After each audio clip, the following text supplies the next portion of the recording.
100점 만점 16점까지 받아봤어요. 그때 엄마가 막 빗자루멍댕이 때리면 그 빗자루멍댕이 잡아서 막 탁! 뜬금없이 저를 하기 시작하는 거예요. 조금씩 자신감을 점점 회복하기 시작했죠. 그러면서 다시 내가 할 수 있겠구나 라는 확신이 점점 생기기 시작했죠. 하지 말라 그랬어. 너무 열심히 하니까 못 버린다고. 쓰게 만드십시오.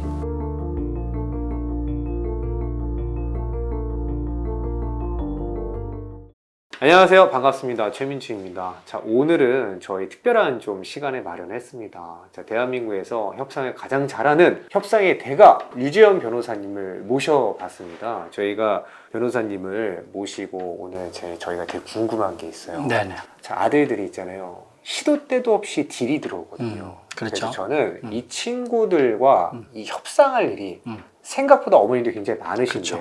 그 상황에서 우리나라에서 내놓으라는 협상을 하시는 변호사님들은 집에서 아드님과 어떤 협상을 할까? 또 마침 두 아들을 키우고 있는 네. 아빠입니다. 네, 그래서 자, 오늘은 우리나라 인류 협상가 변호사님은 어떤 협상을 펼치는가를 여러분들 한번 들어보시면 육아에 도움이 되지 않을까 모셔봤습니다.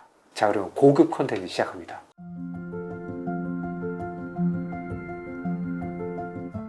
아들이 왜 그렇게까지 게임에 집착하는지에 대한 욕구 파악이 필요합니다. 게임과 관련돼서는 이제 시간과 관련돼서 엄마랑 많이 부딪히는 것이죠. 아예 못하게 하는 엄마들은 거의 없을 거예요. 절대 하지 마 이렇게 한다기보다는 시간을 정해줬는데 그 시간을 계속 이제 어길 때 약속이 기본적으로 안 지키는 이유가 있어요.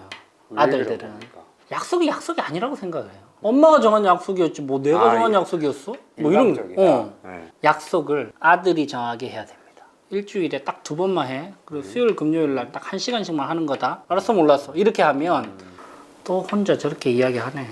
자기는 그럼 뭐 친구들이랑 핸드폰하고 뭐 카페하고 뭐 하루 내도록 하면서 나는 왜 1시간만 해? 이렇게 기본적으로 생각하는 것이죠. 그러면 이제 앉혀놓고 조금 속 깊은 이야기를 할 수 있는 무드를 좀 만들어야 돼요. 갖고 싶은 게 있다 뭐 선물 좀 주면서 이제 엄마를 약간은 좀 신뢰할 때 그 순간 이야기를 하는 거고, 아들아 게임 그렇게 좋아? 근데 맨날 게임만 하면 여러 가지로 안 좋은 점도 많은데 게임에 그렇게 빠져 있는 이유가 뭐냐? 아들이 생각하기에는 몇 시간 정도면 만족해? 본인이 이야기를 하게 만드는 것이죠. 화법이. 이 심리학적으로 본인이 이야기하게 만들면 그러면 이제 인지부조화가 작동을 해서 본인이 한 이야기와 맞지 않는 행동을 할 때는 심리적으로 사실은 조금의 불편함을 느낀다는 것이죠. 그렇기 때문에 내가 지시해서 상대방이 이야기하게 만드는 게 아니고 이왕이면 그걸 가족들이 있는 자리에서 본인의 입으로 다시 공표하게까지 만드는 것이죠. 조금 더 장치를 마련한다면 각서를 쓰게 만드십시오. 각서가 대단한 각서가 아닙니다. 네. 본인이 엄마와 약속했던 것을 A4 용지에 텍스트로 자기가 적고 사인을 하게 만드십시오. 역시 변호사님이 주는 솔루션은 차이가 있어요. 우리가 상상하는 것과 약간 스케일이 달라요. 그리고 나서 가장 중요한 포인트는 우리 아들은 약속 잘 지키는 아들이다. 우리 아들은 책임감 있는 아들. 우리 아들은 남자라서 한 입으로 두 말 안 하는 아들이다. 라는 포지션을 만드는 거예요. 그러면 본인에 대한 책임감이 생깁니다. 그러면서 그걸 어겼을 때 스스로 좀 부끄러워요. 그런 식으로 해서 기분 나쁘지 않게 긍정적으로 인정을 해주면서도 본인 스스로 약속을 지키게 하는 설계를 하는 것이죠.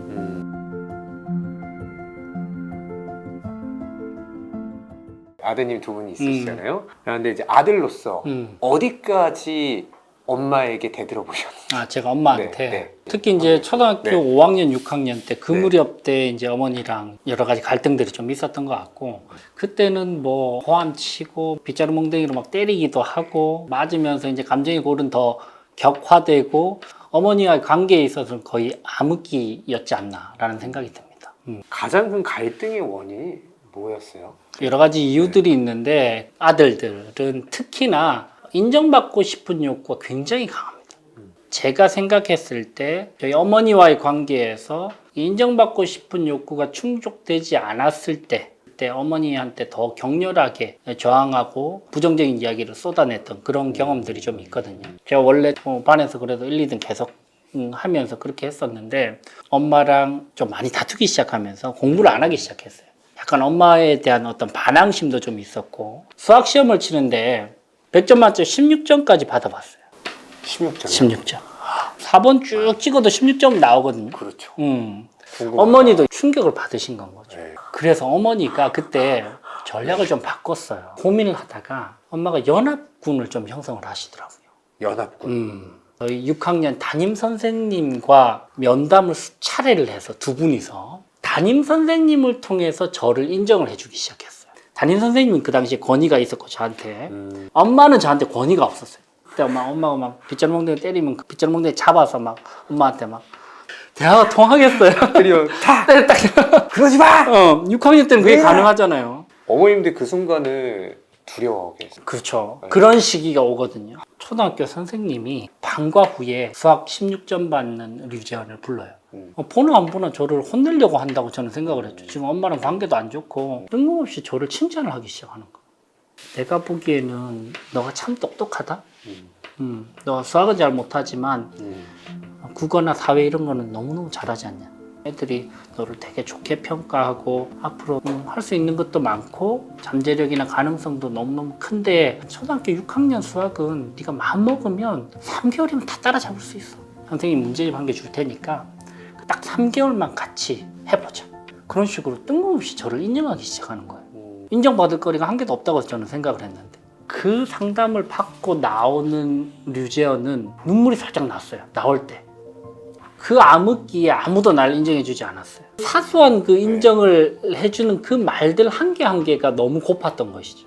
혹시 그 중에서 기억나는 멘트 있어요? 남자로서 성공한 모델들을 저한테 이야기를 많이 해주셨어요.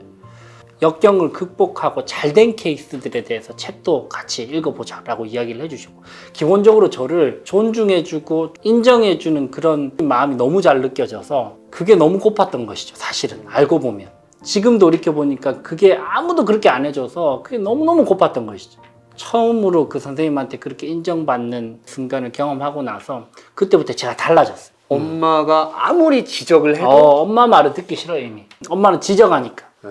공부 안 하냐고 따지고 들고. 저희 어머님은 뭐 세상에 그렇게까지 헌신적일 수 있는 어머니인가 싶을 정도로 그렇게 헌신적이었고 이 모든 것을 바치셨지만 그 방식이 그 당시에 사춘기를 겪고 있는 아들들한테는 안 맞았던 것이죠. 여기서 알 수 있는 인간의 본질은 자신의 잘못을 타인의 비난과 공격으로는 인지할 수 없게 설계되어 있는 것이 인간일 수 있겠다라는 생각을 하고 서로 간의 감정이 격해지고 더 부정적이 더 센 말이 나오고 그랬는데 어머니가 전략을 짰던 것이죠. 그리고 저는 선생님이랑 이제 수학 공부를 하면서 조금씩 자신감을 점점 회복하기 시작했죠. 그러면서 다시 내가 할 수 있겠구나 라는 확신이 점점 생기기 시작해요. 그때부터는 이제 중학교 때는 어머니가 하지 말라 그랬어요. 너무 열심히 하니까. 너무해서 못 버린다고. 그때부터는 어머님도 듬뿍 인정을 해주기 시작했어요. 인정이 먹힌다는 걸 본인도 알았거든. 그거 같아요. 쇠공을 굴리는 거 맞는 것 같아요. 한 번 악순환으로 굴러가기 시작하면 다 걷잡을 수 그 없죠. 고리로 계속 가는데 선순환으로 어떻게든 전환을 한 번만 하니까 그쵸. 그 다음부터는 막 이 고리가 그러니까 어머님께서 저한테 협상을 하신 거거든요. 제 3자를 활용해서 인정받고 싶은 욕구를 활용해서 나름대로 어머님의 어떤 임팩트 있는 협상을 하셨던 게 사실은 그때는 어머님이 했다고 생각을 하지 않았지만 지금 느껴보면 그게 다 어머님의 공이었죠. 그러니까 지금 사춘기 아들과 진흙탕 싸움, 악순환의 고리를 걷고 계신 분들에게 지적보다는 인정이나 인정. 다른 방향으로 좀 할 필요가 있다. 제대로 된 인정. 네. 그리고 아들이 진짜 지금 뭘 원하는지 기본적인 욕구에 대한 파악. 욕구에 대한 좋습니다. 네. 자, 오늘 준비한 컨텐츠를 모자를 좀 절반도 꽉꽉 못했죠. 채워서. 네. 근데 더 이상 하면 카메라 터질 것 같으니까. 일단 근데 여기까지만 해도 너무 좋은 팁들이 많이 나와요. 아유, 도움 되시길. 어머님들 워낙 뭐 저보다 교육과 관련돼서도 고민이 많으시겠지만 저는 협상과 설득 관점에서 조금 다른 각도로 보면 또 아이디어를 좀 얻으실 수 있지 않을까 이 관점에서 좀 말씀을 드렸습니다.